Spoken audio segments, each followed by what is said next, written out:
everyone, welcome back to our channel, the GV's channel. So today our video is going to be about our first international trip with our 2-month-old baby. So it's going to be a journey. Hope you guys enjoy. Alright guys, so let's get down to business. We are taking 5 suitcases. I wish we could take more, but I mean, who's going to pick us up with more than 5 suitcases?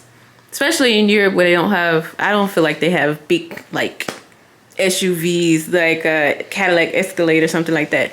We're also taking our stroller, the Nuna Tevo, next, and we're taking our car seat, the Nuna Pipa RX. And also we are taking Shiloh, and hopefully she's going to do the same thing tonight at the plane. We are so excited to going to Serbia because my family is going to meet Shiloh, and kind of nervous because you know it's our first time to fly with baby. Our flight is going to be at 9 p.m. and so we are hoping and praying she's going to be good and she's going to sleep. And we are going to stay in Serbia for 35 days, which is amazing. Alright guys, make sure you get an Uber XXXL if you have this many suitcases because we could barely fit everything. He had to take the wheels off of the stroller to make it fit. So we made it in the airport. He didn't want to pay $8 for the cart thing because we were already like right here. Came directly in into the line. There's no one here. So he just rolled everything up here. So guys, we were able to check our bags in, and when we got there, we discovered that we got the bassinet seat for free, which is funny because we actually wanted it, but we didn't want to spend $600. So much to our surprise, it was free. Yeah, we are lucky. Yeah, and then we went through security with formula, water, powder, bottles, the whole 9. They put our formula bottles through some type of machine. They didn't open them, just put them through the machine. And they checked our water and everything was good. So no hiccups with that. Our stroller is too big to fit through like the little gate. I don't know, the little thing you put your suitcases on, the belt. So they had to like push it through the actual security thing that you walk through, and someone checked it. And they were actually pretty nice for TSA. I'm pleasantly surprised. Yeah, they helped us with all of our things because we had so much stuff. So now we are just feeding her, and then after we feed her, we are going to go to our gate and continue. Shiloh. Shiloh, mama. Good girl. Good job. She broke? Yeah.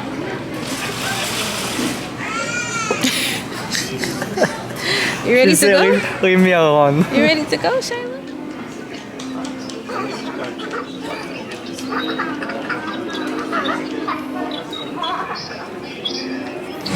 So we're in the plane now in our seats. We are just waiting for them to put the bassinet over here. And then we are going to be good to go. Elektronik cihazlarınızı güç ünitesinden çıkardınız. Akıllı telefon ve tablet gibi küçük cihazları elinizde muhafaza edebilirsiniz. Dizüstü bilgisayar ve diğer büyük cihazlarınızı çanta içinde başüstü dolaplarına ya da önünüzdeki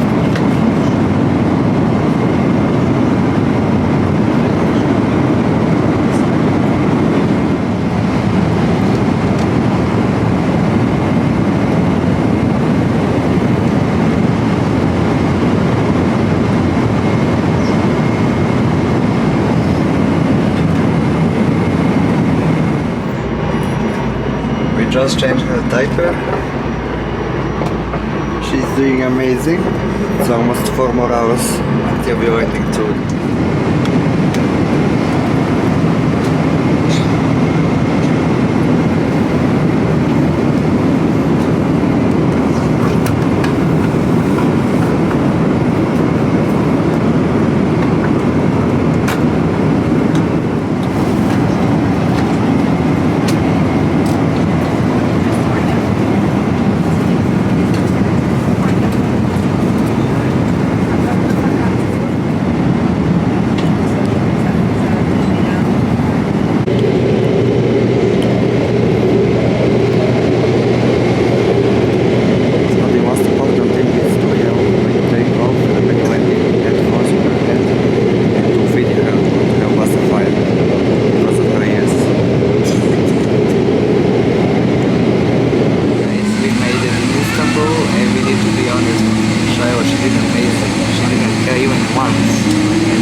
okay? And like I said, the most important thing when you take off and when you're landing, to make sure to feeding the baby and to have headphones on her ears.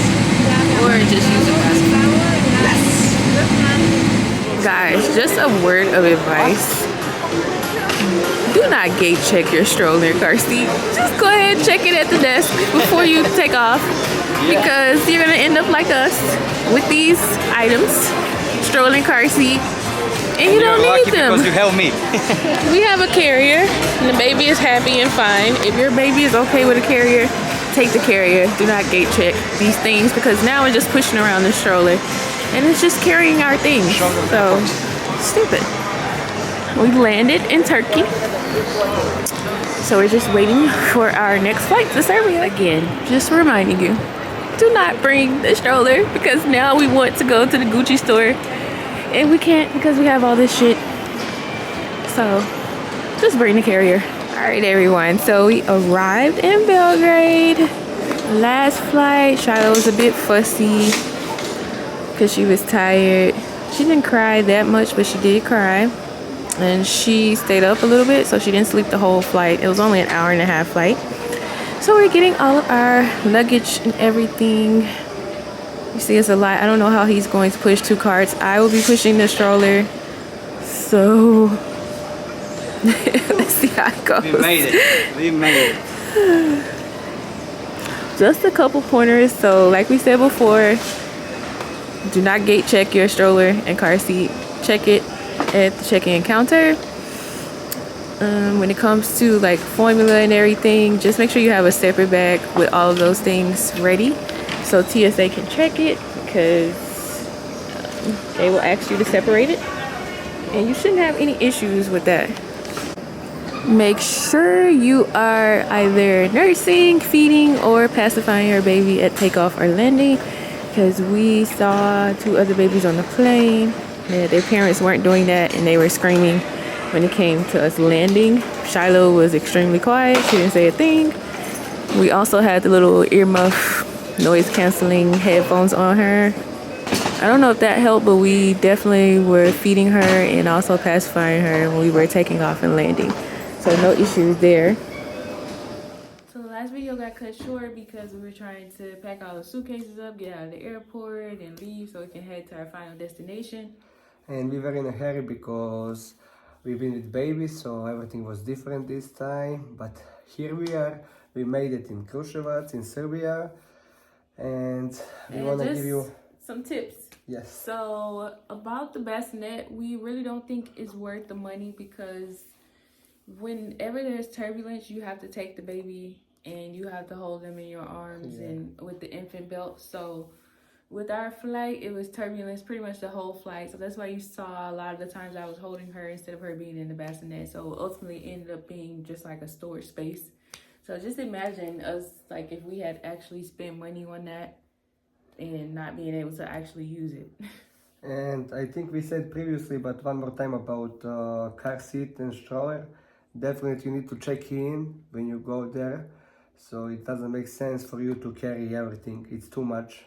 Carrier, it's more than enough to have baby on you. And there's something else. And then when it comes to the formula, like if you are taking baby formula, I think it would be best to just put it in some type of like travel container. I'll pop a picture up over here of what I'm talking about. So you have everything already pre-measured, and then just have your water. I think the best thing to do is maybe have like take a big water bottle of water, so you could just pour into the bottles, or have the bottles pre-measured with water as well, which that'll be. Or to have liquid formula. Yeah, you can have the ready-to-feed bottles, which we did have the ready-to-feed, but the only thing with that is if the ready-to-feed bottle is more than your baby actually drinks, you'll have to ask the flight attendant to put it in the refrigerator. So we did that, which they had no problem doing that, but it's just a hassle when you have to constantly keep asking them to, hey, put this in the refrigerator or bring it back to me. And I think we already said about when you take off and when you're landing, it's the most important for baby to have to feeding the baby or to have pacifier in the mouth because of ears, and to have also headphones. It's helping a lot with baby. And one more thing, what we did with baby and help us a lot, we were feeding her dream feeding, so we didn't wait for her to wake up completely. Yeah. So she blessed us with 11 hours. She didn't cry or nothing, so everything was so smooth with her. And then also, just if you have a carrier, bring that. I think you guys will probably find that more useful, especially when you are deplaning. You can just pop the baby in the carrier and just walk off the plane. You don't have to try to hold them and try to push a suitcase or something like that. Just have the baby in the carrier. You can walk off the plane. Although we had all of those things, I still had the baby with the carrier. So whenever we were getting off the plane, I would put her in the carrier and just walk off with her. Yes. Or So maybe it it's for makes them it to easier. have 1 or 2 different t-shirts with them in a baby's backpack. If baby throw up on them or something, so they can be ready to change their clothes. Shiloh doesn't really spit up that much, so we didn't really have to deal with that. But that would be helpful if you know your baby spits up, to have a change of clothes for you. We did have a change of clothes for her. We didn't need to use it. I think. That's it. What else let's see, we bought the formula, bought her food. Oh, make sure you bring a blanket or something so you can line the bassinet. I mean, that's just common sense though. I mean, they give you in a plane usually, but just in case. Yeah, but I don't know if those blankets are clean, but as you can see in one of the videos, I had it on her, so. Yes. A lot of those things, like, let's say, like bacterial wipes and everything, you want to bring those, but I brought them in my purse, but by the time we got on the plane and everything with the hustle and bustle, I forgot about the wipes, so I didn't wipe anything down because I forgot. Oh, and if you are breastfeeding or pumping, well, I'll say pumping because I'm not breastfeeding. If you are pumping a travel pump or in-bra pump, portable pump, this is the word I'm looking for, definitely comes in handy because you can just pop it in your bra, and while you're sitting there, just put like a blanket over you and pop it in your bra, which you saw me do in the video. So you can, you know, pump while you're holding the baby or whatever you need to do. You don't have to, you know, with the manual pump, have to hold this big, you have this big thing that you have the flanges and you have to put on you. So that's just very helpful if you are pumping, because I know you still have to keep to your schedule if you are, which if you're on a flight for 11 hours, you definitely are going to need to pump a couple of times. But And actually, this flight was easier for both of us than previous without Shiloh. I don't know why, but we were less tired and everything was so smooth. We have been very nervous in the start and beginning because we didn't know what to expect with Shiloh, if she's crying and about her ears and everything, how she's going to do, but God bless us with everything. Everything was so good. And yeah, that's it. all right, so those are the tips. I'm sure I probably forgot something. If you have any questions, just ask us in the comments. And don't forget, subscribe, like, share, and thank you for all support, guys. We really appreciate that, and we will try our best to make more videos in the future. Oh, and yeah, so since we're in Serbia, we'll be putting up more videos like Serbia vlogs and other things. So just let us know what you would like to see in the comments. Thank you. Bye. Sunday morning, waking up with you. We got no plans, we got nothing to do.